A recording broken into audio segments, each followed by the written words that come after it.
Muy buenos días para todos, son las 11 en punto. A esta hora les damos la bienvenida a todos los participantes que nos acompañan a partir de este momento a este espacio de formación empresarial generado por la Fundación Unipymes y Latin Pyme. Y Latin Pyme, estos espacios tienen como objetivo brindarles herramientas para su crecimiento personal y empresarial. Soy María Mercedes López, junto con Camila Pineda y Juan David Alzate. Les damos la bienvenida y los estaremos acompañando durante nuestra conferencia denominada ¿Para qué sirve el blockchain en las empresas? Tema de verdad que es muy interesante y de mucha actualidad. Les recuerdo que durante la conferencia es muy importante la interacción con nuestro experto y que lo pueden hacer de dos formas. Lo pueden hacer vía chat o lo pueden hacer vía micrófono. Preferimos que sea vía micrófono para que interactúen directamente con nuestro experto. Recuerden que si requieren el servicio de soporte pueden escribirlos vía correo a soporte@unipyme608.sohodex.com. Es muy fácil, soporte@unipymes608.sohodex.com. Antes de darle paso a nuestro experto Marco Muñoz, quien nos acompaña desde la Ciudad de México, queremos dar las gracias a nuestros aliados que hacen parte posible de estas conferencias. Nuestros aliados se encuentran Banco de Occidente, Arus, Envía, Fundación, Comeva, Protección y Mi Planilla. Bueno, ahora sí, iniciamos la conferencia denominada ¿Para qué sirve el blockchain en las empresas? Esta conferencia será desarrollada por, como les había comentado, nuestro experto Marco Muñoz. Marco Muñoz es ingeniero industrial egresado de la Universidad Nacional Autónoma de México. Durante su carrera académica impartió clases de programación durante más de 4 años a través del programa de tecnología en cómputo de la Facultad de Ingeniería, donde ayudó a crecer el ecosistema de programadores web dentro de la universidad. Trabajado en diversas empresas de desarrollo de software, donde ha desarrollado aplicaciones web para cuentas como eBay y ambas. Actualmente es el cofundador de Blockchain Academy México, donde a través de cursos de programación y teóricos está formando el ecosistema de blockchain en México. Bueno, ahora sí, sin más preámbulos, le damos la bienvenida a Marcos, quien en este momento ya lo voy a poner como presentador para que por favor active su micrófono, Marcos, ya y acepte la invitación que le envié como presentador, por favor, Marco. Hola, Marco, ya estamos viendo la pantalla, para que le ponga en pantalla completa, por favor, y ya lo estamos viendo. Ahí. Perfecto. Hola, ¿qué tal? Si mucho gusto a todos. Mucho gusto, bienvenido. Claro que sí. Adelante, Marco. Perfecto. Mucho gusto y bienvenido a todos a este webinar de ¿Para qué sirve blockchain en las empresas? Primero veremos cuáles son los objetivos de este webinar, entender las tecnologías que conforman el blockchain a detalle, qué problema resuelve el blockchain y por qué utilizar un blockchain en una empresa. Este punto 2 es uno de los más importantes porque digamos que en el ecosistema hay muchísimas ideas o muchísimas empresas que quieren utilizar blockchain y aún no saben cómo utilizarlo. Buscan un problema que no tienen y buscan implementar blockchain a este problema que no existe. Entonces, si después de este webinar logramos entender cuál es el flujo de toma de decisiones para ver si cabe blockchain o no en la solución que queremos implementar, digamos que habremos cumplido el objetivo. Y algunos puntos que vamos a estar tocando en este webinar va a ser los antecedentes del ecosistema, qué fue lo que estuvo pasando antes de que surgieran todos estos proyectos de blockchain, específicamente Bitcoin, cuál es el problema que hay en el mundo en ese entonces y por qué se dieron las condiciones para que un proyecto de Bitcoin o de blockchain surgiera, qué problema resuelve blockchain, por qué aprender de blockchain además, cuáles son el conjunto de tecnologías que conforman un blockchain y la diferencia entre blockchain públicos, privados y algunos casos de uso. Entonces, bueno, quisiera empezar interactuando con ustedes. Si alguno quisiera ayudarme con qué es blockchain, qué es lo que ustedes más o menos saben, qué ideas tienen y poco a poco irlo platicando a lo largo del webinar. Alguien quisiera participar y decir, bueno, pues yo creo que es esto, o he estado leyendo. También se va a decir, ¿sabes qué? No sé absolutamente nada de blockchain. Y así yo también me puedo dar una idea de más o menos el nivel de conversación que podemos ir manejando y detenerme en algunas cosas que fueron mencionando a lo largo de estas preguntas. Entonces, si alguien quiere contestar, estaría bueno. Ya sea por chat o por audio.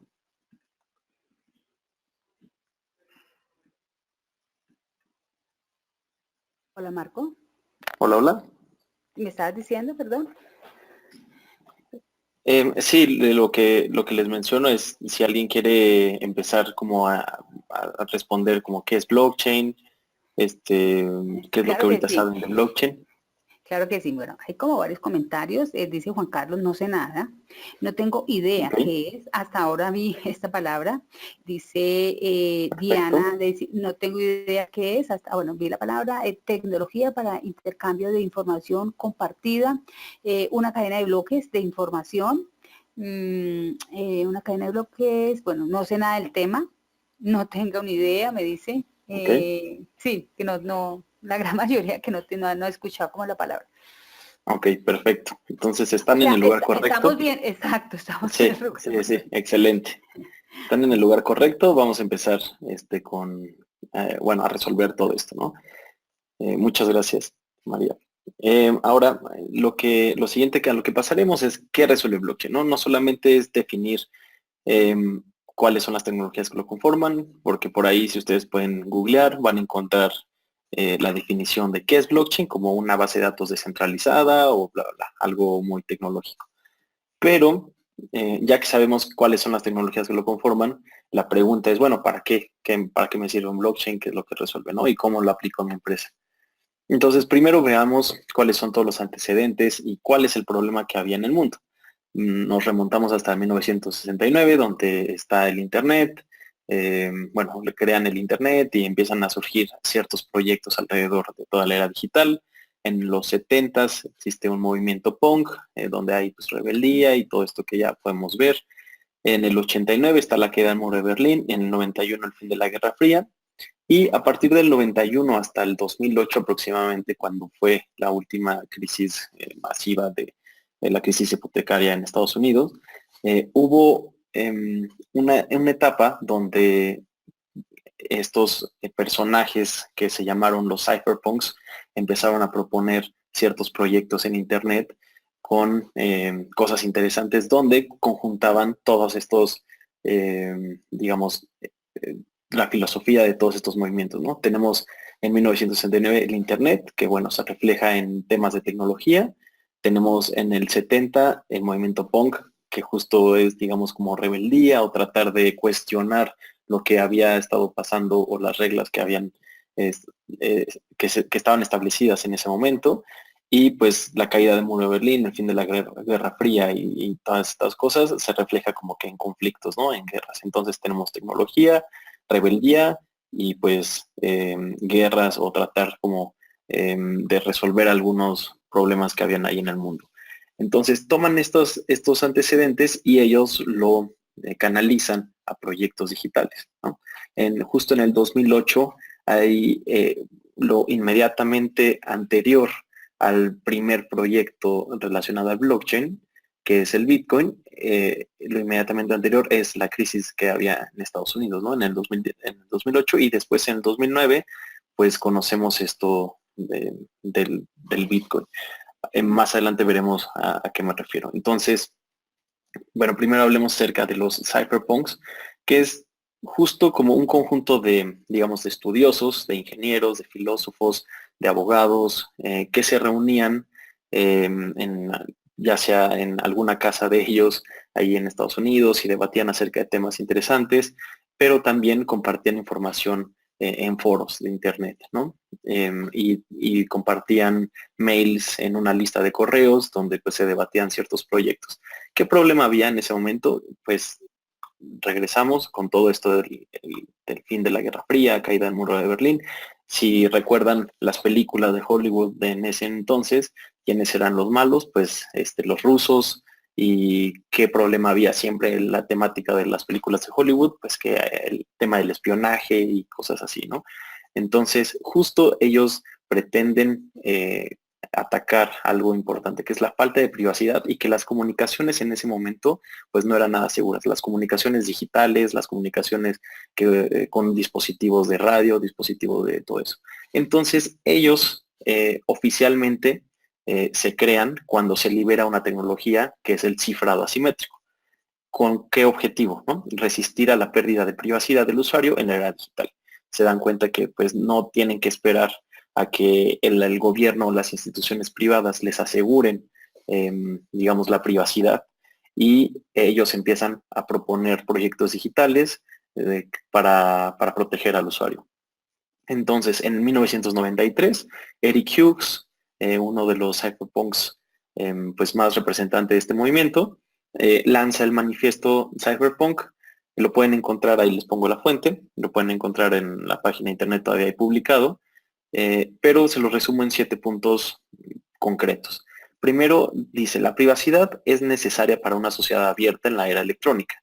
Eric Hughes nos habla acerca de que, bueno, partamos con que todos necesitamos privacidad, ¿no? Y cuando hablamos de privacidad, normalmente nos dicen las personas como, oye, pero ¿qué estás ocultando? O pues si yo no tengo nada que ocultar, no tengo por qué preocuparme por mi privacidad.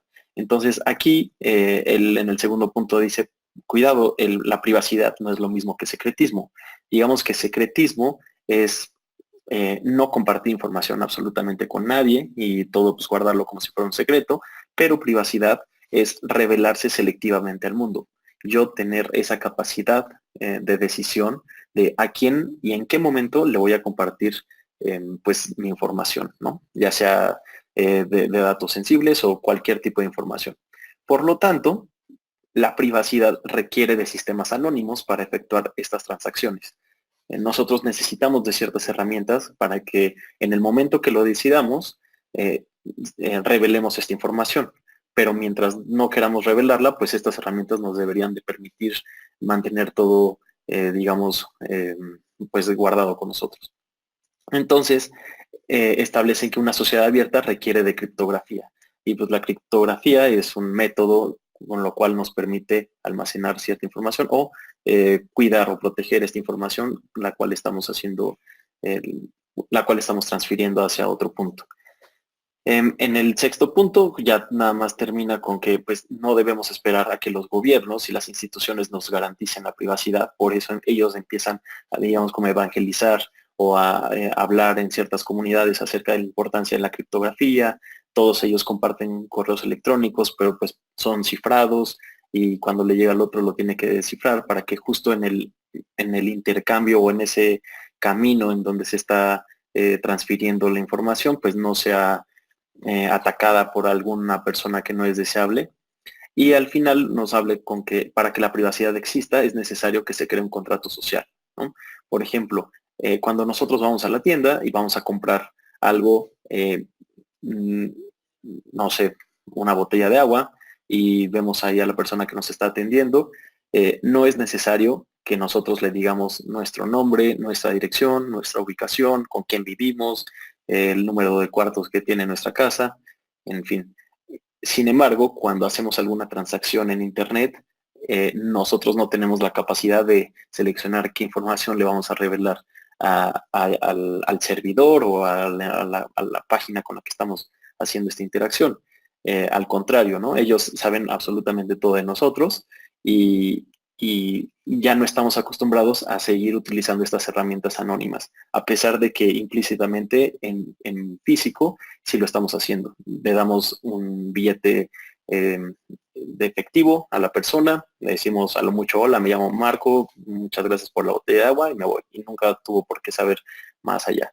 Entonces, esta misma filosofía de las transacciones físicas que hacemos con, digamos, sistemas anónimos, que es el intercambiar efectivo, lo estamos o lo están tratando de evangelizar o de mantener esta misma filosofía desde 1993 con todos los proyectos que están proponiendo. Entonces, aquí les pongo una gráfica de quiénes son los principales representantes de este movimiento cypherpunk. Está Wei Dai con un proyecto interesante que es Bimoni, Nick Szabo con BitGold, Adam Back con Hashcash y David Chum con DigiCash.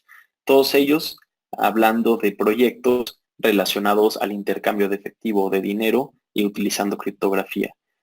Digamos que estos 4 que están por acá, Wei Dai, Nick Szabo, Adam Back y David Chaum, son los antecesores del Bitcoin. Son proyectos muy interesantes que valdría la pena igual googlear, les puedo pasar ahí algunos links y leer acerca de estos, porque lo que ellos proponen es pues transferir valor de un punto a otro de forma anónima, ¿no? O de forma segura. Lo que ahora pues ya para nosotros es totalmente común, como ir a una página o un e-commerce y ver que el certificado de seguridad está activado y los datos de mi tarjeta de crédito yo los mando y de hecho hasta el banco o el comercio no sabe cuáles son mis tarjetas más bien el comercio no sabe cuáles son mis tarjetas, mi número de tarjeta, nada más vamos con el banco, le hacemos una petición, nos regresa un token o una señal de que sí aprueba ese gasto y el banco o el comercio ya sabe que sí está autorizado por el banco y el comercio nunca almacena pues los datos personales o privados del comprador. En ese entonces ellos proponían, digamos, como los primeros pasos para estos sistemas que ya estamos utilizando ahora, pero pues se adelantaron muchísimo a su época. En 1993 no teníamos Wi-Fi, no teníamos smartphones, no sabíamos que existía Uber y estas Mercado Libre o PayPal. Entonces cuando pues llegaba una persona, un ingeniero con barba, canas y te decía, oye, te propongo un sistema donde vamos a transferir dinero y tú no vas a saber qué está transfiriendo ni la cantidad, pero tienes que confiar en el comprador y en el sistema y en las matemáticas, en la ingeniería, en la criptografía, pues obviamente los banqueros o las personas que estaban detrás de todo esto, estos negocios, pues decían absolutamente no, ¿de qué me estás hablando? Es como magia negra, ¿no? Eh, en cambio, el proyecto de Bitcoin, pues llegó en 2009, cuando ya teníamos, digamos, un panorama ya un poco más estable relacionado a la tecnología, a la adopción bancaria, a la adopción tecnológica, y fue un poco más suave la caída cuando ya, o bueno, la llegada, cuando ya todos sabíamos acerca de todo esto, ¿no? Ya estaban los millennials que no le tienen miedo a meter su tarjeta de crédito en internet y aceptan cualquier cosa que tenga que ver con lo digital. También tenemos a Julian Assange, que hace poco pues salieron algunas noticias de ellos con su proyecto de Wikileaks, que Wikileaks pues simplemente es como un Wikipedia, un portal donde la gente de forma anónima manda información y ellos pues la publican. También ellos en algún momento cuando los gobiernos y los bancos iban le bloquearon las cuentas a Julian Assange, em, ellos iban a adoptar el uso de criptomonedas, pero bueno, los desarrolladores o los que estaban, la comunidad que estaba detrás de las criptomonedas, le dijeron todavía no es momento, así que mantente todavía al margen del uso de esa tecnología.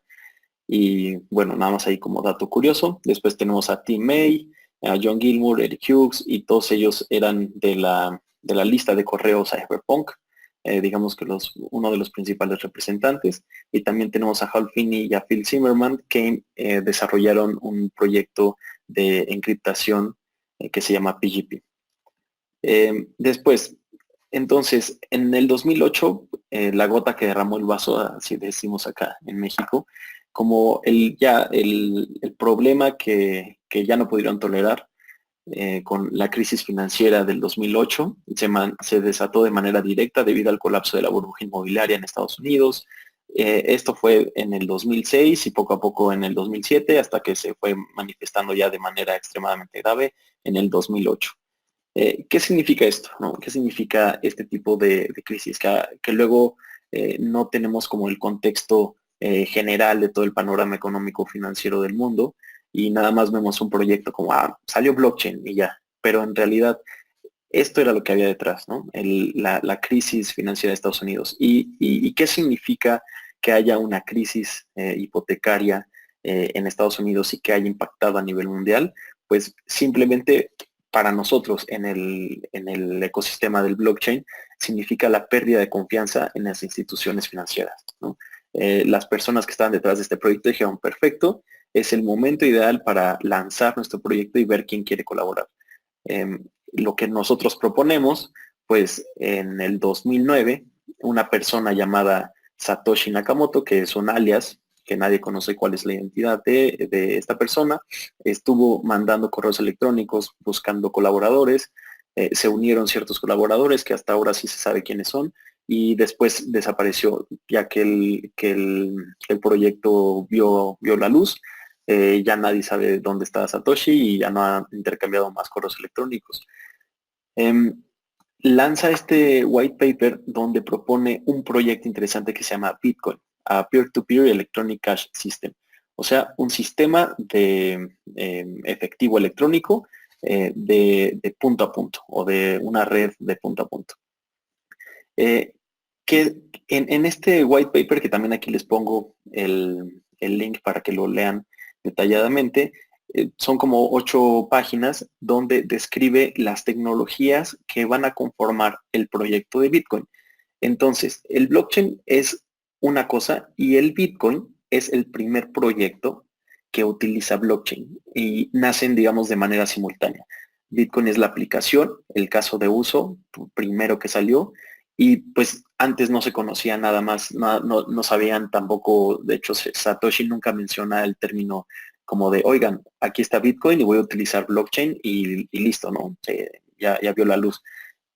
Estuvo describiendo ciertas tecnologías y menciona en un punto como, bueno, para registrar ciertas transacciones voy a utilizar una chain of blocks, una cadena de bloques para registrar transacciones. Y bueno, ya la gente poco a poco siguió utilizando ese término como, también estás utilizando a chain of block o a blockchain y listo, se hizo popular el término y ya todo el mundo lo conoce como blockchain. Por lo tanto, es difícil que encontremos como una definición como qué es blockchain. Bueno, pues una base de datos descentralizada, bla, bla. No hay como tal una definición y bueno, nosotros hemos creado ciertas definiciones a partir de la descripción de lo que hace Satoshi en el libro blanco. Entonces, en estos puntos, dice, yo voy a utilizar Bitcoin, voy a crear Bitcoin utilizando criptografía, una red descentralizada, un libro contable y un protocolo de consenso. Tenemos el problema donde no confiamos en las instituciones bancarias ni de gobierno o financieras, no específicamente bancarias, sino todo el sistema financiero fue el que se vino abajo en la crisis hipotecaria. Y de este lado está Satoshi proponiendo un sistema donde podamos transferir valor de forma descentralizada, con una red descentralizada, ¿no? Que no necesitemos un banco que simplemente esté diciendo, tú tienes un saldo, le quieres transferir a esta otra persona este valor, entonces adelante yo te cobro una comisión por decir que sí, efectivamente él tiene saldo y ya hagan la transacción. ¿Qué pasa si entre todos nos ponemos de acuerdo y todos mantenemos ese libro contable, ese registro de transacciones que tiene el banco en un servidor en sus oficinas principales? Pues lo podemos replicar en todas las computadoras de todas las personas que estén utilizando ese proyecto y ya no necesitaríamos un banco, ¿no? Entonces, bueno, poco a poco vamos a ir definiendo todos estos términos, estos conceptos, pero de general esa es la problemática y esa es la solución que propone. Entonces, el blockchain es un conjunto de tecnologías para transferir valor. ¿Cómo vamos a transferir ese valor? Bueno, con una red descentralizada, eh, de forma justo descentralizada, poniendo de acuerdo a una red donde los datos son inmutables, ¿no? Entonces, esta palabra de poner de acuerdo en el acuerdo es fundamental. Si ustedes le preguntan o van a Google y buscan cuál es la definición de blockchain, o le preguntan a cualquier persona que sepa de blockchain, normalmente hace hincapié en que la definición es una base de datos que está descentralizada y que es inmutable, ¿no? No puedes tú alterar la información y por ahí vive toda la información que subas al blockchain, va a vivir para siempre. Y digamos que sí, es correcta ese término, pero está a medias, porque no solamente nos sirve para esas tres cosas, sino que como no tenemos una institución central que esté decidiendo cuáles son los saldos de cada persona que está interactuando con esa red, entonces todos nos tenemos que poner de acuerdo. Y la palabra de acuerdo es lo que nos ayuda la cuarta tecnología que está por acá, que es el protocolo de consenso. Hay diferentes protocolos de consenso. Vamos a ver uno particular que es el de Bitcoin. Entonces, definiendo la primera tecnología es la criptografía. Utilizamos criptografía en el blockchain, específicamente la criptografía asimétrica, pero primero vamos a ver la simétrica. La simétrica es que una misma llave o una misma clave cifra y descifra el contenido, ¿no? Entonces tenemos aquí el documento original, le aplicamos esta llave secreta, encripta ese documento, podemos tener aquí un mensaje como hola, me llamo Marco, y después vamos a tener X0000, y cuando le aplicamos esa misma llave, regresa a la información original.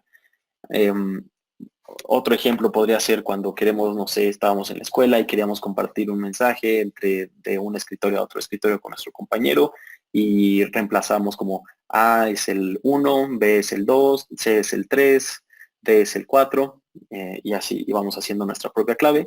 Con ese mismo papelito, pues creábamos el mensaje y después se lo pasábamos a la persona que le queríamos mandar ese mensaje ya cifrado y esa persona nada más recibía como 1, 5, 6, 7, 8, cuando ya reemplazaba los números por letras, descubría el mensaje, ¿no? Era necesario tener esa clave para cifrar y descifrar. Lo que liberan o lo que empiezan a utilizar los cypherpunks de forma oficial es la criptografía asimétrica. Dicen, bueno, yo necesito una llave privada y una llave pública. Con la llave pública voy a encriptar mi mensaje y se lo voy a mandar a esta persona que va a ser el receptor y él con la llave privada tiene que desencriptar la información. Ahora esa misma analogía lo utilizamos, por ejemplo, con el correo electrónico. El correo electrónico puede ser una llave pública que estamos compartiendo por ahí, por todos lados. Oye, te quiero mandar un correo. Bueno, pues me tienes que dar tu llave pública primero para que yo te pueda mandar un correo, o me tienes que dar tu correo para que yo te pueda mandar este mensaje. Escribimos el mensaje, digamos que ponemos ahí el correo de la persona, se manda y cuando le llega el correo a esta persona, lo puede leer con la contraseña o con, digamos, la llave privada. Entonces, es esa misma analogía o es ese mismo flujo, el concepto de la criptografía asimétrica. ¿Qué ventajas y qué características tiene la criptografía? Pues que tú te puedes asegurar, encriptando el mensaje, tú te puedes asegurar de que solamente quien tenga la llave privada es el que va a leer, ¿no? El que va a leer este contenido. Y también tú puedes hacer el proceso inverso y el receptor se puede asegurar que justamente el emisor es quien dice ser. Y mientras, en el flujo del proceso de la transferencia de la información, pueden haber agentes extraños al canal de comunicación, pero mientras no tengan estas llaves, estos agentes no pueden leer la información y se considera con cierto, dependiendo del algoritmo con el que estemos encriptando esta información, se considera de manera segura, ¿no? Un porcentaje seguro. Todo depende del algoritmo con el que estemos desencriptando. Por ejemplo, en la criptografía asimétrica, pues el A1, B2, 3, 4, tiene digamos que un nivel pues nada seguro, cualquiera lo puede descifrar a mano, pero ya cuando estamos hablando de la criptografía asimétrica, pues utilizamos software computacional para generar esta combinación de llaves públicas y privadas y que de forma matemática y aleatoria y con la suficiente entropía en esta generación de combinación de llaves públicas y privadas, pues una, que no se vaya a repetir con la generación con cualquier otra persona, que esa probabilidad de que estas dos se repitan en un tiempo, digamos, humanamente posible, pues sea imposible, ¿no? Y también nos asegura de que los ataques este resguardo de información también se necesiten muchísima energía y muchísimo poder computacional para que se pueda llegar a romper. Entonces, digamos que matemáticamente estamos seguros en el resguardo de información con la criptografía. A diferencia que si utilizamos correos electrónicos y una contraseña, que pues cualquiera puede poner juan@gmail.com y la contraseña es 123 QWERTY del teclado, y pues es súper hackeable y lo utilizan para todo, en Facebook, en Twitter, en su correo. Entonces, digamos que dejamos de lado el concepto de correo y contraseña, y mejor de forma matemática yo te creo una llave pública y una llave privada, y lo único que tienes que hacer es asegurarte de no perder tu llave privada, ¿no? Tu contraseña. Escríbela en un papelito, escríbela, guárdala en un almacenador de contraseñas, en un software que te permita tener esa protección, y ya. No tienes que asegurarte con poner una contraseña súper segura y que después se te olvide o algo así. Entonces, le delegamos esa responsabilidad a la matemática y a la computación. Después, hablamos acerca de la red descentralizada. Aquí, perdón, era esta, tenemos ciertas características de una red peer-to-peer. ¿Qué significa? Que una red está conformada de diferentes nodos, y un nodo puede ser cualquier dispositivo que esté conectado a la red. Por ejemplo, un celular, una computadora, un servidor, lo que sea que esté conectado a la red es descentralizado. Véanlo como si fuera pues el mismo Internet. Mientras yo esté conectado a la computadora mientras yo esté conectado a Internet, yo puedo tener acceso a la computadora del vecino, al servidor que está de Facebook que está en San Francisco, y también puedo llegar a la computadora de alguna persona que esté en China. ¿Qué características tiene utilizar una red descentralizada? Pues que es escalable, que tiene robustez. ¿Escalable en qué sentido? Que cuando tú conectas otro dispositivo, pues la red va creciendo, y entre más grande sea la red, pues tiene más robustez. Nosotros podemos cortar la mitad de la red, por ejemplo, Internet. Si de repente todo Brasil se desconecta, todos los demás que estamos conectados a la red podemos seguir intercambiando información y no pasa nada, ¿no? En Internet o nuestra red que estamos creando no necesariamente tiene que ser Internet, podemos ser nosotros mismos con cualquier dispositivo y empezar a crear nuestro propio mini Internet, que justo eso propone blockchain, que nosotros empecemos a conectar dispositivos y empezar a intercambiar información por medio de estos dispositivos conectados. Y además de la escalabilidad y robustez que tenemos, pues también hay seguridad, porque se mantiene la información y no solamente lo guardamos en un solo servidor. Cualquiera que tenga acceso puede ir respaldando esta información. Y se reducen los costos. No es lo mismo que cada quien mantenga su propio Internet, su propia computadora, su propia luz, a que toda esta información de transferencias y bancarias y todo lo que propone Bitcoin, pues lo guardemos en un solo servidor, como lo hace cualquier institución bancaria. Por ejemplo, hoy en día en sus oficinas ellos guardan en un piso completo lleno de servidores y de aire acondicionado, guardan toda esta información, y ellos se tienen que encargar de pues pagarle a los administradores, de pagarle la luz, en fin, ¿no? Todo lo que implica administrar un servidor. Y además, algo también muy importante de este ecosistema y estos proyectos que justo traen detrás toda la filosofía de los cypherpunks, es que son libres de censura. Digamos que hasta cierto punto, ¿no? Lo que lo permite, porque el Internet pretende ser una red descentralizada, pero por ahí podemos ver ciertos países que hacen pues todo lo posible por tratar de censurar el contenido que se está compartiendo en esta red.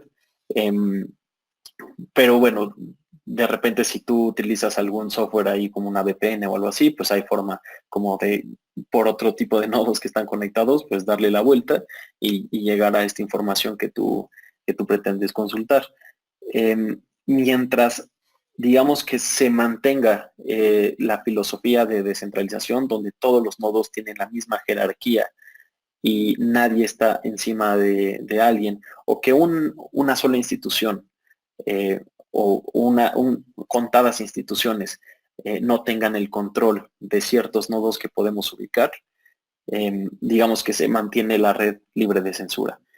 Si por ejemplo, ¿qué pasaría si el 90% de los servidores fueran controlados por Estados Unidos o por Amazon o por Google o por Facebook? Pues en cualquier momento, si un gobierno o una institución decide, no, pues este país o estas personas o este tipo de contenido ya no se va a publicar, entonces bastaría con que ellos bajen el switch de ciertos nodos y nosotros pues nos quedaríamos ahí deshabilitados. ¿Qué es lo mejor que podría pasar? Pues que cualquier persona vaya manteniendo esta red y se vaya conectando. Y entre más crezca esta red y no se conozcan quiénes están detrás de las computadoras o manteniendo la información de esta red, pues más segura y más robusta y más escalable se mantiene toda la información.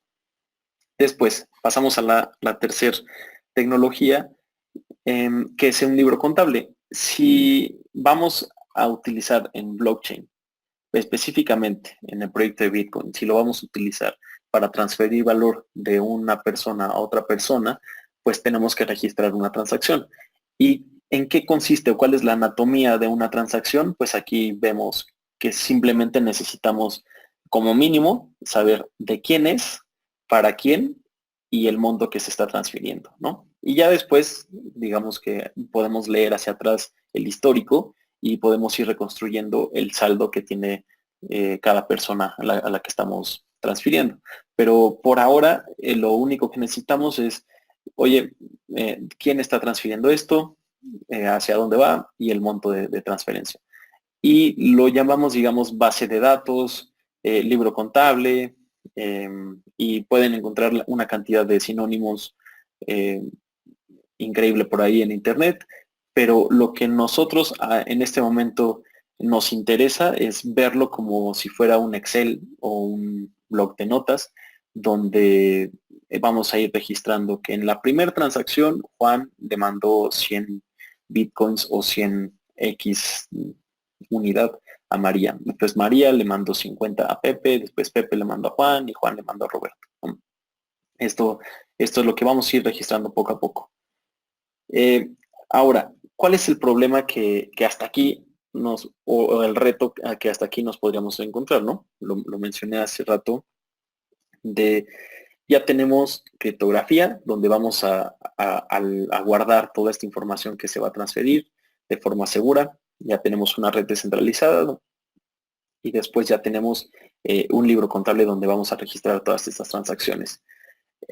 Pero ¿qué pasa? Que justo este proyecto pretende pues quitar a todas las instituciones que en el 2008 nos dejaron en bancarrota a toda la población, ¿no? Entonces, ¿qué participación o qué papel era con el cual,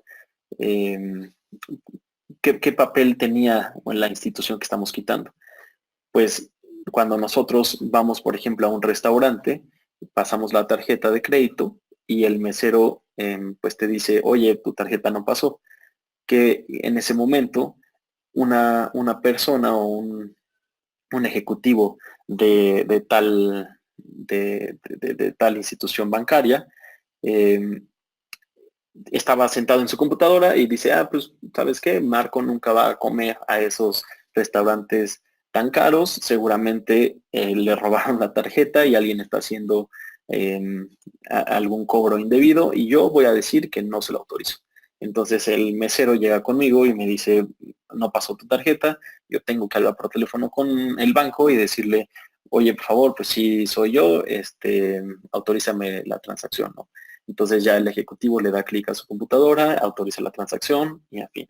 Entonces, la institución bancaria pues sirve como regulador de todas estas transacciones que están pasando en ese momento. Y ya, digamos, como mínimo, ¿no? Después ya le fueron agregando más servicios, pero ellos iban decidiendo de forma arbitraria o con los registros que tenían, quién sí podía o no podía gastar. Si quitamos a esta institución bancaria del proceso que queremos implementar, necesitamos entre todos estos nodos que estamos aquí, ponernos de acuerdo para ver quién sí tiene saldo y quién no. Es una gran responsabilidad que ahora tenemos que hacer, que digamos que por darle ese trabajo a la institución bancaria, pues le estamos pagando la comisión de tarjeta, la comisión de manejo de cuenta y todas las comisiones que pues por ahí nos pueden cargar, pero nosotros ya tenemos como la tranquilidad de pues, lo que diga el banco es lo que tengo y no tengo que yo estar haciendo cuentas ni tengo que preocuparme por mantener el libro contable 24 horas. Pero aquí sí, aquí ya la responsabilidad es del lado del usuario.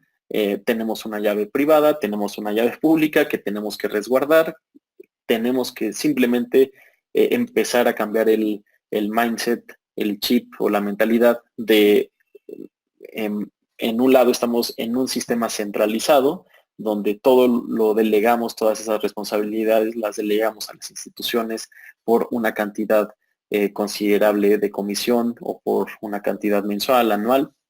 Y por el otro lado tenemos el sistema descentralizado, donde ya toda la responsabilidad cae sobre el usuario.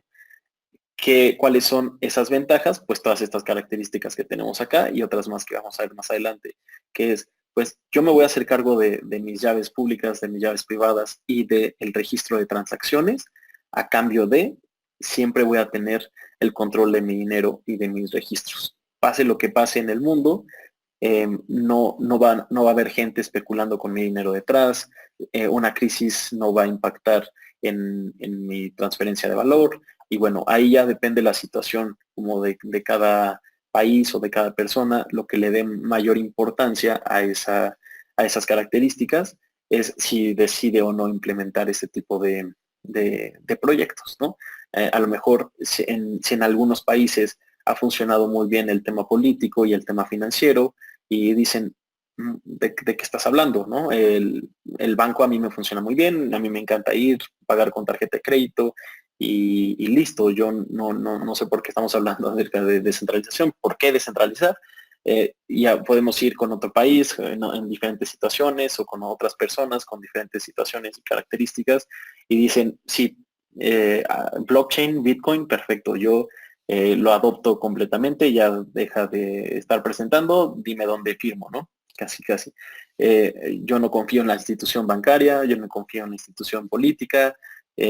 A mí, yo el dinero que tenía resguardado, de repente ya no funcionó o no funcionó el sistema de resguardo y me quedé sin nada y en fin, esto me suena a mí, yo puedo ser capaz de aprender cómo resguardar llaves públicas privadas y mantener los libros contables, en fin, con tal de tener este poder o este derecho sobre el usuario. Entonces, regresamos aquí al libro de transacciones. Lo tenemos que mantener nosotros. Es un libro contable sobre una red descentralizada. ¿Quién va a mantener esos registros? Entonces, Satoshi Nakamoto describe una forma de incentivar a la red. Dice, bueno, por ejemplo, todos los que estamos aquí en el webinar conectados, decimos, ¿qué les parece si creamos un webinar coin, ¿no? Y empezamos a hacer transacciones entre nosotros. Somos lo suficientemente grandes como para establecer un sistema de transferencia de valor entre nosotros. Alguien por ahí vende ciertos bienes, por allá alguien vende ciertos servicios, otros venden ciertos productos y podemos establecer un sistema entre nosotros de transferencia de valor. Entonces, yo les empezaría a decir como, ok, lo vamos a hacer, vamos a transferir nuestra propia moneda, eh, llámese Bitcoin o como lo quieran llamar. La única cosa que necesitamos es pues que alguien se haga cargo de mantener este libro contable. Y no solamente mantener el libro contable, sino asegurarse de que todos tenemos la misma información. Porque si yo tengo una versión, si tenemos una versión en este nodo y tenemos otra versión en este nodo y tenemos esta otra versión en este nodo, pues no va a servir de nada. Todos debemos de mantener la misma versión para que todos estemos de acuerdo y cuando alguien más quiera transferir con otro nodo que no conozca, coincida y confiemos de que los saldos están actualizados. Entonces, aquí viene el tema del protocolo de consenso. En este caso particular, el protocolo de consenso es cómo nos vamos a poner de acuerdo para estar de acuerdo en el registro de saldos, ¿no? Bitcoin utiliza Proof of Work. Hay N cantidad de protocolos de consenso que ustedes quisieran, que si los quieren implementar, los pueden implementar o pueden inventar el suyo. No es que haya una tecnología como, claro, protocolo de consenso tal, lo voy a agregar y ya. Eso se define dependiendo quién cree ese proyecto y podríamos decir nosotros, bueno, nuestro protocolo de consenso va a ser pues que el moderador de los webinars sea quien va a repartir las monedas, o sea, quien va a decir tal cosa, o aleatoriamente vamos a decidir esto, o los primeros 50 que se hayan conectado son los que van a tener la toma de decisiones, en fin, ¿no? Y nuestro protocolo de consenso sería proof of puntualidad. En fin, aquí Satoshi toma una tecnología que ya estaba definida por Adam Back, que por acá lo podemos ver, que es uno de los cypherpunks que propuso el sistema de Hashcash y que ese mismo sistema de Hashcash lo vemos reflejado en todos los captchas que actualmente utilizamos en las páginas web para mandar correos electrónicos y todo eso.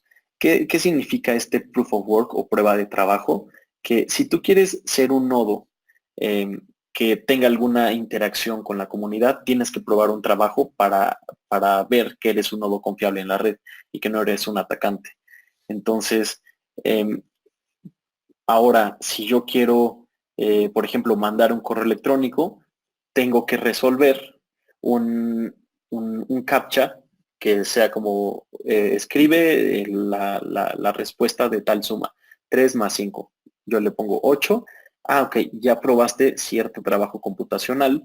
Sé que no eres un robot, sé que no eres un bot, sé que no eres una persona que está con ahí un script nada más corriendo cómo apretar botones, ya probaste cierto trabajo computacional, perfecto, te dejo mandar el correo electrónico. Ese mismo concepto, si lo trasladamos a una red de transferencia de valor o de mantener un libro contable, ¿cómo sería? Pues el proyecto dice, oigan, todos los nodos que estén conectados y que quieran mantener el libro contable, levanten la mano, ¿no? Tienen que mantenerlo 24 horas, aunque sea de forma automática con una computadora, pero tienen que estar ahí manteniendo. El que lo mantenga, le voy a dar, por ejemplo, un incentivo de 50 bitcoins cada 10 minutos. Entonces, pues todos empiezan a pensar, a hacer cuentas, cuánto vale un bitcoin cada 10 minutos, cuánto podría ganar al mes, cuánto podría ganar al año. Excelente. Entonces, pues por ahí de todos los que estamos conectados en la red, pues saldrían unos cuantos voluntarios como, pues a mí me interesa mantener el libro contable y yo estoy interesado en mantenerme 50, en llevarme 50 bitcoins cada 10 minutos. Excelente. Claro, en el 2009 el bitcoin no estaba al precio que está ahora, ¿no? Era como más especulativo y un poco más para confiar en este proyecto, que por ahí hay algunas noticias interesantes como que habían algunos mineros que tenían o algunas personas que participaron en mantener este libro contable, que tenían ciertos miles de bitcoins guardados en una computadora vieja desde el 2009 y ahora que ya subió el precio del bitcoin, pues están como locos buscándolos por ahí en la basura y pidiéndole apoyo al gobierno para que los deje ir a los contenedores de basura y buscar las USBs o lo que sea que tenían y donde almacenaban las llaves privadas que les permitían tener acceso a sus bitcoins en el libro contable. Entonces, bueno, si todos levantan la mano o ciertos actores, no todos los nodos pueden mantener el libro contable o no todos los nodos quieren mantener el libro contable, está bien, entonces simplemente los que quieran participar para mantener este libro contable, levanten la mano y resuelvan este problema criptográfico o problema aritmético, ¿no? Si somos 3 personas participando, pues yo voy a establecer un tiempo máximo como para resolver este problema y que pues no tengan ahí hasta toda la eternidad para que vayan pasando ciertos bloques, ciertas versiones y en este bloque le dimos 10 minutos para resolver el problema criptográfico y esta persona validó o este nodo validó ciertas transacciones. Después de 10 minutos viene el bloque 2, estas otras personas hicieron estas transacciones y este nodo validó este bloque. Y así para ir de forma aleatoria, involucrando a todos los nodos y que se vaya distribuyendo esta recompensa y sea más confiable, ¿no? No sea una red corruptible, por eso también nos interesa que sea aleatoria y todo esto. Entonces, si somos 3 nodos, por ejemplo, participando, pues yo te tengo que poner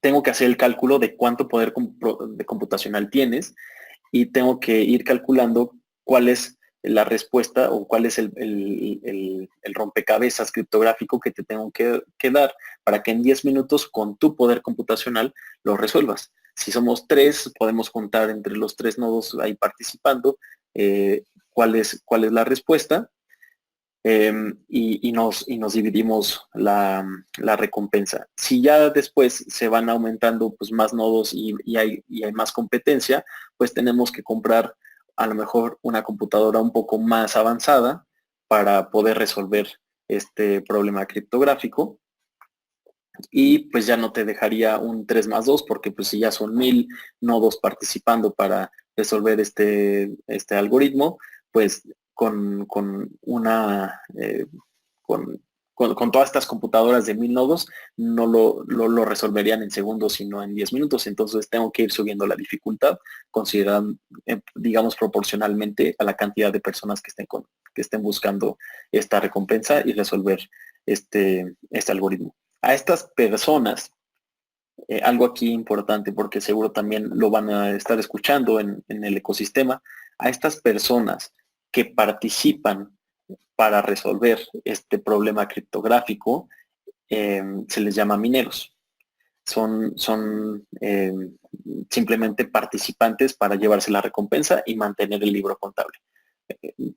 Ahora Bitcoin pues tiene muchísimos mineros participando para resolver este problema criptográfico y la dificultad que está ahí en la red es enorme y bueno, necesitamos computadoras especializadas con chips especializados para resolver esta pregunta que cada 10 minutos se hace.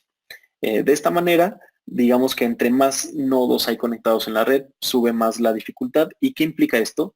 Que cualquier ocioso, un hacker que está ahí en su computadora en alguna parte del mundo, pues no le sea tan fácil tratar de atacar la red, ¿no? Entonces, si estás ahí con tu computadora y bueno, yo quiero atacar la red de Bitcoin, pues ¿qué crees? La dificultad ya va en un aumento muy, muy grande y con tu laptop ya no es suficiente. Y si pretendes invertir esta cantidad de poder computacional enorme que hay y junto con su dinero y la energía que gasta, pues mejor invierte todo eso en o comprar Bitcoin y estarlo transfiriendo entre todos, o mejor mina el último bloque y conviértete en un nodo honesto, en un nodo que sí esté participando de forma honesta y seguramente pues se necesita menos energía para minar el último bloque que pues tratar de irte hasta atrás y alterar un bloque antecesor.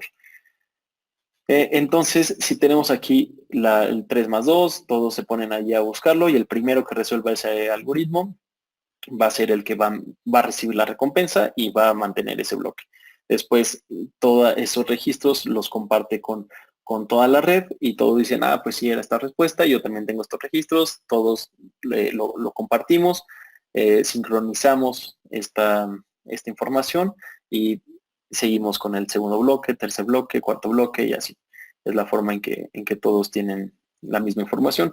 Y al final, digamos que tiene un poco de esta anatomía donde pues el primer bloque tiene cierto hash, resultado de haber resuelto esta información, que es digamos, el 1 tiene otro formato, pero pues tiene, aquí lo puse como ejemplo nada más, tiene el 1 y el siguiente bloque debe incluir el hash previo y el hash que está, vean el hash como si fuera un identificador, ¿no? Como el folio. Entonces, tengo que crear un siguiente bloque y así están encadenados. Entonces, el bloque, digamos, más viejo siempre está apuntando hacia el bloque anterior y así es como lo mantenemos como si fuera una cadena. Si yo quiero alterar este bloque y yo cambio alguna cosa de acá, este identificador me va a cambiar. Y si este cambia, se va a ver reflejado en este. Y si este cambia, entonces se va reflejado aquí y este, acuérdense que está en el siguiente, en el hash anterior y así. Entonces, si yo altero este bloque anterior, tendría que alterar todos al mismo tiempo. Y este es de una sola cadena, de un solo nodo. Tengo que alterar todos los nodos al mismo tiempo. Eh, o al menos el 51% de los nodos. Actualmente Bitcoin tiene como 11.000 nodos alrededor del mundo. Entonces tendría que alterar como 5.500 nodos como mínimo eh, para poder llegar a una vulnerabilidad considerable. Entonces también por eso se dice que es muy, muy seguro, porque toda la cantidad de energía y de procesamiento que se necesita para minar estos, porque hay muchos dispositivos compitiendo a la vez, pues es enorme y es difícil que no diría imposible, porque pues en términos de matemáticas nunca hay que asegurar el 100%, pero se considera que, que está cercano al imposible esa posibilidad. Entonces regresamos ya al resumen de cuáles son las tecnologías y la definición de blockchain. Pues un conjunto de tecnologías. Blockchain es un conjunto de tecnologías para transferir valor de forma descentralizada, poniendo de acuerdo a una red donde los datos son inmutables. Mientras mencionamos esta tecnología que es muy importante, el protocolo de consenso es digamos que la última que ya vino a ponerle este término al blockchain, ¿no? Porque si quitamos el protocolo de consenso, si alguno de los participantes que está en el webinar conectado tiene perfil técnico, no me dejará mentir, que si quitamos esta tecnología del protocolo de consenso, pues tenemos criptografía, que eso pues, no es blockchain, simplemente es criptografía. Tenemos una red descentralizada, segura, con criptografía, que tampoco eso es blockchain. Y tenemos un libro contable distribuido muy seguro. Eso justamente es un ledger distribuido, un DLT, pero no es blockchain hasta que se le agrega el protocolo de consenso. Porque aquí el libro contable distribuido con criptografía, pues podemos hablar de un Excel o una base de datos descentralizada, donde simplemente registramos información, lo distribuimos y nosotros controlamos los nodos. Pero cuando hablamos de protocolo de consenso es que no hay una persona o no hay una institución detrás diciendo qué vas a hacer. Se tiene que poner de acuerdo de forma descentralizada toda la red para mantener este libro contable.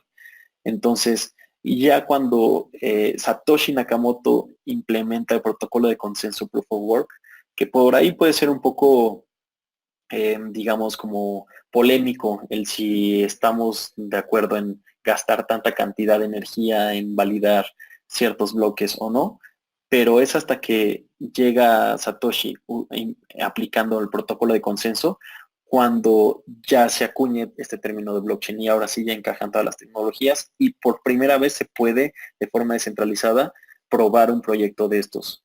Y pues Bitcoin desde el 2009 hasta la fecha se ha mantenido pues 10 años de forma ininterrumpida transfiriendo valor. Sí han habido ciertos picos de, digamos, no quisiera llamarle intermitencia o falla. De repente entre más personas se conectan a la red, pues se satura y tal vez podría tardar en entrar tu transacción al siguiente bloque. Se quedaría como ahí esperando un poco más, pero no ha habido un momento en el que de repente digamos como, chin, la tecnología de Bitcoin ya se cayó y ya no sirve. Todavía sigue funcionando. El equipo está detrás, el equipo que está detrás manteniendo el proyecto de blockchain, el código de Bitcoin, el código y todo esto, pues está trabajando en proponer mejoras tanto en el protocolo de consenso, tanto en el libro contable, tanto en la red descentralizada y en la criptografía. Y cada vez pues se va a ir actualizando pues toda esta versión de Bitcoin. Ahora, Bitcoin es un caso de uso, ¿no? Repito eso, Bitcoin es un caso de uso y lo menciono mucho porque pues fue el primer proyecto que utiliza todas estas tecnologías y fue el protagonista de todo este ecosistema. Pero blockchain es la tecnología que está detrás. ¿Okay? Blockchain es criptografía, blockchain es red peer-to-peer, blockchain es libro contable, blockchain es protocolo de consenso, como mínimo. Ya después, dependiendo del proyecto, le podemos ir agregando más tecnologías alrededor de estas y lo podemos llamar como queramos. Bitcoin particularmente utiliza criptografía SHA-256, utiliza la red descentralizada con ciertas características, utiliza un libro contable con ciertas características y en el protocolo de consenso pues utiliza Proof of Work. Pero si estamos hablando de cualquier otro blockchain, sería bueno analizar en cuáles de estas capas hay ciertas diferencias o características, ¿no? Si alguien llega, no, pues Bitcoin ya no es lo de hoy y yo propongo utilizar Dash o Litecoin o Bitcoin Cash o cualquier otro que puedan encontrar por ahí, es como, ok, no tengo ningún problema no estoy diciendo que Bitcoin ya sea la panacea y va a resolver todo, pero hablemos justificadamente con cuáles son las características de cada proyecto en este campo de tecnologías. Después les recomiendo este libro, se llama Blockchain Blueprint for a New Economy de Melanie Swan, donde ella nos habla de la clasificación de los blockchain. No tiene que ver con que una es mejor que otra, el blockchain 1.0 ya es una versión pasada, el blockchain 2.0 ya es mejor y el blockchain 3.0 ya es algo con esteroides. No va por ahí, más bien es de todos los proyectos que existen ahora, cómo los voy a clasificar y cómo los voy a identificar. Es importante tener en mente esta clasificación porque no podemos comparar una computadora con un tractor. Entonces, si yo estoy hablando de Bitcoin, no lo puedo comparar con Ethereum y tampoco lo puedo comparar con Golem, porque son proyectos que si bien los tres utilizan blockchain, son proyectos totalmente diferentes y con propósitos totalmente diferentes y con tecnologías totalmente diferentes. En el caso del blockchain 1.0 son todos los proyectos que utilizan o que pretenden sustituir las transacciones que ahora hacemos con efectivo. El efectivo, vas, le das el dinero a la otra persona, puede o no saber quién eres y listo. Pero eso lo puedes hacer con Bitcoin, con Litecoin, con Dash, con Monero, con Bitcoin Cash, con proyectos del 1.0 que puedas investigar por ahí más. Hay muchísimos. Después vienen los proyectos 2.0. Ethereum, por ejemplo, el desarrollador de Ethereum que está ahí detrás dice, oye, ¿sabes qué? Yo no solamente me quiero quedar en transferir valor de un punto a otro. Yo quiero agregarle más tecnologías a mi proyecto y que la gente pueda programar sus propios contratos inteligentes o sus propios programas y empezar a hacer cosas ahí interesantes. La comunidad detrás de Bitcoin dice, ¿sabes qué? Pues no queremos agregarle más cosas, queremos mantenerlo así puro el código de Bitcoin para que por temas de seguridad y por temas porque pues así es la filosofía y no queremos que sea una navaja suiza.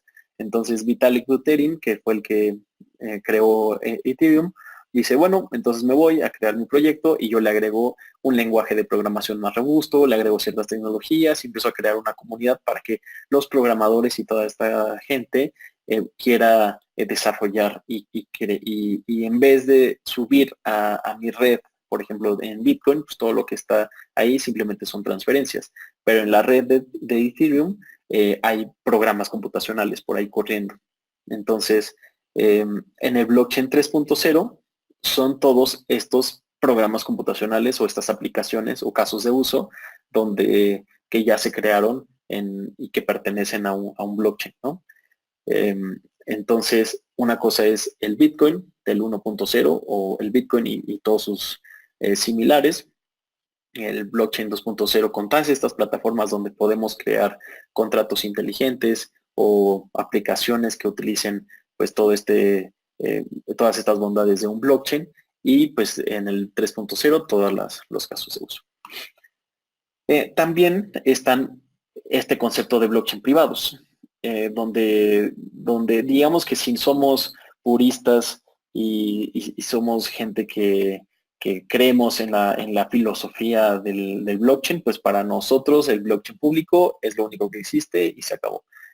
Porque nadie controla el protocolo de consenso, nadie controla los nodos, nadie controla el libro contable, nadie controla la criptografía, pero pues no, el mundo no funciona así, tan purista y tan ideal, ¿no? En la utopía del blockchain público. Al menos en esta situación en la que estamos del proceso de adopción de las tecnologías. Por ahí algunas empresas dicen, pues sí, está muy padre todo lo que tú dices del blockchain público, pero yo no puedo subir información a la red donde ya no la puedo modificar y yo no tengo el control de quién entra o no y pues tengo que seguir regulaciones y si yo empiezo a compartir cosas a un blockchain público, pues el gobierno a mí me cierra y se acabó, ¿no? No puedo estar yo ahí de cyberpunk con una empresa y con nóminas que pagar. Entonces empiezan a surgir estas propuestas de blockchain privadas donde tenemos las mismas cuatro tecnologías, pero con un poco de modificaciones y un poco más de censura, o de, llamémoslo de forma un poco más amable como permisionados, ¿no? Empezamos a autorizar quién entra a la red, qué se controla, qué se comparte, qué tipo de consenso hay, digamos que un consenso simulado, yo decido quién va a tener un nodo o quién va a tener una computadora corriendo este libro contable o las transacciones o lo que sea que estemos compartiendo.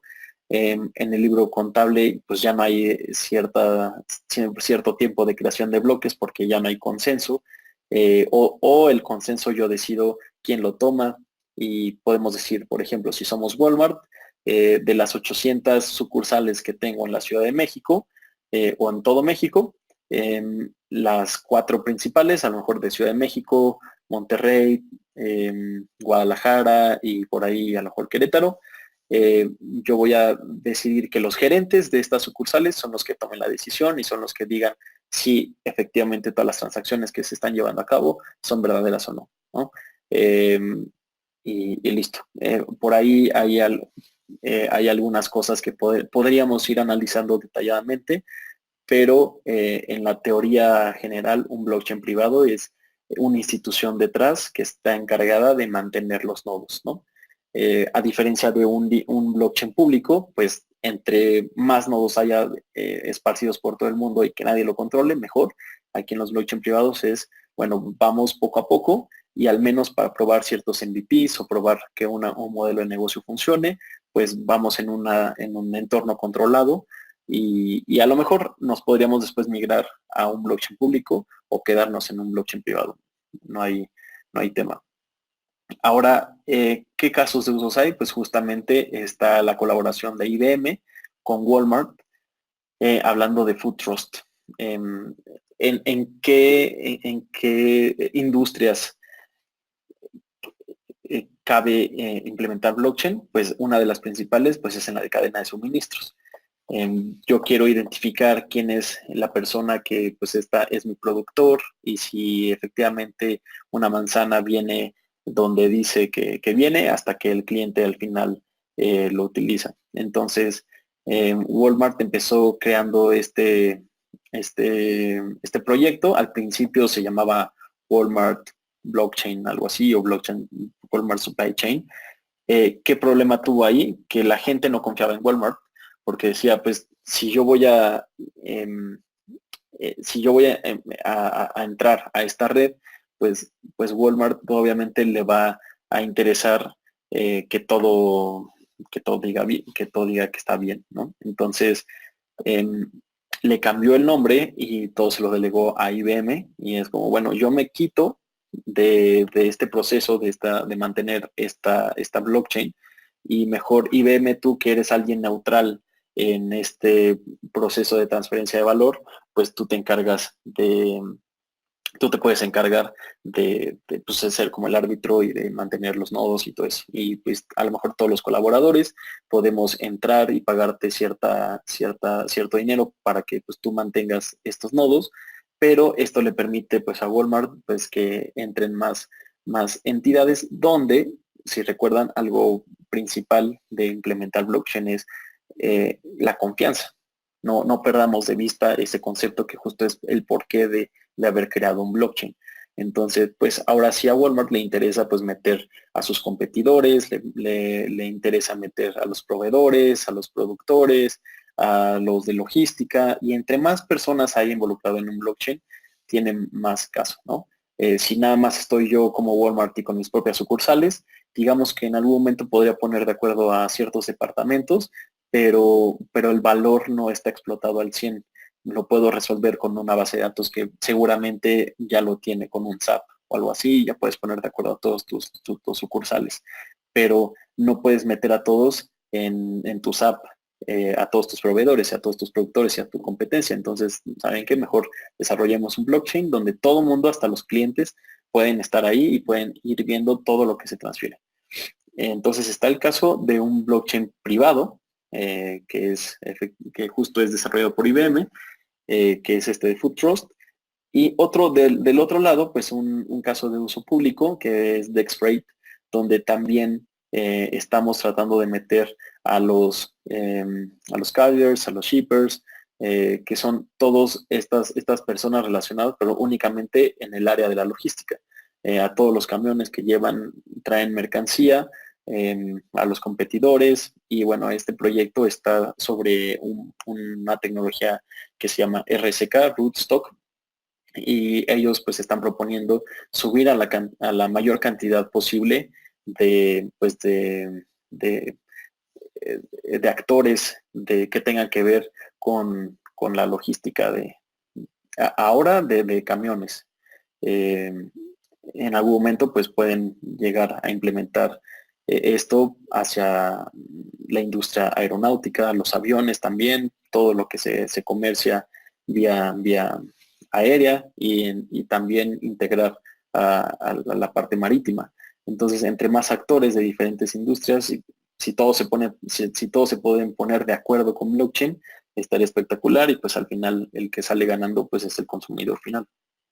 Ahora, estos son como dos proyectos empresariales, tanto uno privado y uno público. También tenemos por ahí ciertas iniciativas como de startups, ¿no? Tenemos a Golem, por un lado, donde utiliza el blockchain de Ethereum, y dicen, ¿qué pasa si algo micro, o de un problema particular? ¿Qué pasa si yo tengo una computadora con 9 terabytes de información, o no, perdón, como X cantidad de disco duro, ¿no?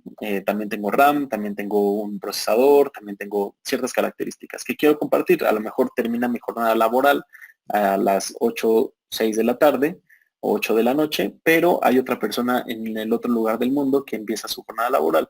Entonces puedo, en vez de apagarla y que se desperdicie todo eso, la puedo dejar corriendo, abro el sistema de Golem, y a lo mejor una persona que pues necesita entregar un trabajo y no tiene en ese momento una computadora con mis características, pues se conecta y me empieza a pagar con Ether o con Golem, por cada megabyte que estemos utilizando. Después también tenemos Brave, donde de este lado nos vamos al área de marketing y de publicidad digital. ¿Qué problema tenemos ahí? Pues que actualmente, cuando una empresa se quiere publicar en Facebook o en Google, paga por la publicidad, y todo ese dinero, ¿a dónde va? Simplemente a Google y a Facebook, o a los intermediarios. Pero el que en verdad está consumiendo esa publicidad no recibe ningún pago. Brave quiere quitar al intermediario ahí y decir, pues, ¿qué te parece si tú descargas mi navegador y que la empresa, digamos, Grupo Bimbo, si te quiere anunciar acerca de un pan de caja, pues que te pague a ti directamente? Entonces ellos ya pueden invertir millones de pesos en publicidad, y que todo vaya al usuario final, y tú como usuario tengas la capacidad de decidir: yo en este momento quiero, conforme a mis intereses, yo quiero ver publicidad de comida, publicidad de viajes, publicidad de tal, y que todas las empresas te estén pagando a ti directamente. Entonces, Brave pues propone eso. Y por último, a Ugur, que también tiene un proyecto de predicción de mercados, apuestas descentralizadas. Alguien llega, pone una apuesta y dice, yo creo que el Real Madrid le va a ganar al Barcelona, todo el mundo se conecta, apuesta ahí, hay 50 millones apostados a Real Madrid, hay 40 millones apostados al Barcelona, y cuando una apuesta se cumple, se reparte de forma descentralizada entre todos los participantes que estuvieron ahí interactuando con ese contrato. También tenemos Bloom en el área de la identidad digital y del crédito financiero. Marco, qué pena interrumpirte, ¿me escuchas? Sí, ya me extendí bastante, ¿verdad? Un poquito. Es que por temas de tiempo tenemos que respetar el espacio de nuestros asistentes. Ok, si quieres 2 minutos y cierro. Claro que sí, muchas gracias. Sí, bueno, tenemos aquí el caso de Bloom, del crédito financiero y de identidad. Y simplemente por ahí un caso de una idea por cual se empezaron a crear estos contratos inteligentes. Imagínense que podamos pagar en algún momento por contenido, por el segundo de contenido consumido y que podemos pagar directamente al creador. También existe Music Coin que le paga justamente al artista o al que creó este contenido, y pues quitamos a todos los intermediarios de ahí. Por último, pues les dejo estas 6 preguntas donde si debo o no implementar blockchain en mi empresa. Primero tenemos que considerar si necesito inmutabilidad de la información. Necesito poner de acuerdo a las entidades involucradas. Si yo conozco a todos mis proveedores, si conozco o si quiero implementar blockchain en mi negocio familiar, por ejemplo, no tiene caso implementar blockchain porque confío en todos los que están ahí. Confío en y por eso va ahí confío en las entidades involucradas. La velocidad y escalabilidad es crítica. Por ahora se está creando todo esto de la tecnología en blockchain, por lo tanto puede que la velocidad y la escalabilidad no sea óptima como otros sistemas centralizados. Si necesito eliminar algo de información o si puedo resolver mi problema con una base de datos descentralizada. Entonces, analizar este tipo de preguntas, y si en alguno respondí que pues, no es necesario, debería replantear como el problema de si debo implementar o no blockchain, ya sea en mi empresa o en el problema particular, en la capa, ¿no? No tenemos que migrar toda blockchain. Y otra cosa importante es tratar de no pensar en problemas centralizados y migrarlos a la descentralización. Tenemos que empezar a pensar en la descentralización por de facto. En 1993 no nos imaginábamos un Uber, un PayPal, un smartphone, un iPhone, en fin. Si tú vas a 1993 o en los 90 cuando apenas estaba el Internet, y le dices, oye, vas a poder pedir un Uber con tu Wi-Fi, compartir ubicación, con tu pago con tarjeta de crédito, te vas a subir al coche de un extraño y te va a llevar a tu casa y vas a ver dónde vives y no te va a pasar nada. Bueno, digamos que en ciertos casos no te va a pasar nada. Ahí te van a decir, ¿cómo crees? Estás loco, eso jamás va a pasar, yo no le voy a compartir mis datos a alguien que no conozco, ¿no? Entonces pasa lo mismo en este momento en el que estamos, como si queremos llevar los negocios centralizados al mindset descentralizado, pues va a ser difícil que prospere esa idea, pero si empezamos a crear nuevas cosas con este paradigma, es donde tiene mayor posibilidad de surgir. Bueno, por último, pues si les gustó el webinar, los invito a que nos sigan en nuestras redes sociales. Yo soy el programador y co-founder de Blockchain Academy México. Yo me especializo un poco más en los temas técnicos en el curso de Ethereum de programación. También están cursos de blockchain para negocios y cursos de blockchain para abogados. Próximamente vamos a estar en agosto o en septiembre, por ahí vamos a definir las fechas, en Colombia y en Perú, en colaboración de BBVA, que justo es un banco que está interesado en saber más acerca de todos los temas de blockchain y saber cómo pues crecer el ecosistema o cómo enfrentar estos nuevos paradigmas que vienen. Y entonces tenemos ahí una colaboración interesante aquí en México y lo estamos tratando de llevar a Colombia y Perú. Ya fuimos a Colombia el mes pasado. Entonces vamos a regresar para impartir estos cursos. Si les interesa tomarlo de manera presencial, pues ahí nos pueden mandar un mensaje por las redes sociales o por correo electrónico y con gusto pues nos podemos poner de acuerdo y ya publicaremos cuando exactamente la fecha de cuando estaremos por ahí. Y pues nada, si tenemos tiempo para preguntas, pues adelante. Muchas gracias a todos por su Marco, tiempo. a ti muchísimas gracias por la conferencia y por la sesión del día de hoy. A todos nuestros asistentes, muchas gracias. Por temas de tiempo no podemos manejar inquietudes. Sin embargo, les recuerdo que está toda la información y la conferencia quedará subida a partir de mañana en sus aulas. Muchísimas gracias nuevamente, Marco, por la conferencia del día de hoy. Y a todos nuestros asistentes, muchas gracias. En nombre de Fundación Unipymes, les deseamos que pasen una feliz tarde. Hasta luego. Gracias, hasta luego.